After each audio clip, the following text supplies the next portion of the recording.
আসসালামু আলাইকুম। আচ্ছা, আমরা মাঝে মাঝে এরকম কিছু ম্যাথ দেখি, দেখে কনফিউজ হয়ে যাই যে আসলে মনে হয় যেন অনেক কঠিন একটা ম্যাথ। এখানে বলা আছে দেখেন 7 টু দি পাওয়ার হচ্ছে 11, এখানে 7 টু দি পাওয়ার 111, এখানে 7 টু দি পাওয়ার হচ্ছে 1111। এটা বলা আছে find the remainder when divided by 8, অর্থাৎ এই পুরো জিনিসটাকে যখন 8 দ্বারা ডিভাইড করা হবে তো এটা রিমাইন্ডার কত থাকবে।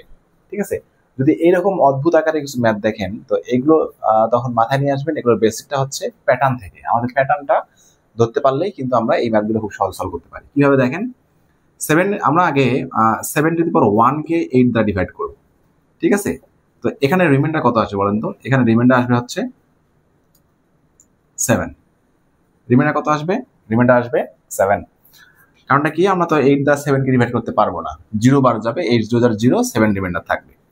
তারপর 7 টু দি পাওয়ার 2 কে যদি আপনি 8 দ্বারা ডিভাইড করেন, এখানে আপনি রিমাইন্ডার পাবেন হচ্ছে, রিমাইন্ডার কত পাবেন? 1।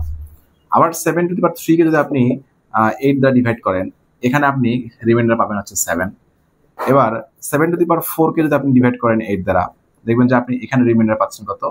1।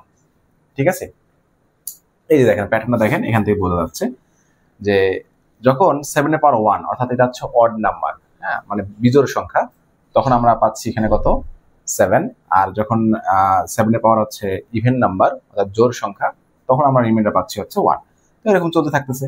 দেখেন এইখানে 7 এর পাওয়ার যখন 11, তখন এটা হচ্ছে বিজোড় সংখ্যা, অর্থাৎ বিজোড় সংখ্যা, এখানেও বিজোড় সংখ্যা, সবগুলো বিজোড় সংখ্যা।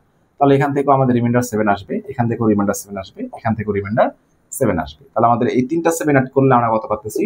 21। এবার 21 কে আবার 8 দিয়ে ভাগ করেন, দেখেন কত আসে? 8 দুগুণে 16। আচ্ছা, তারপর কত আসতেছে?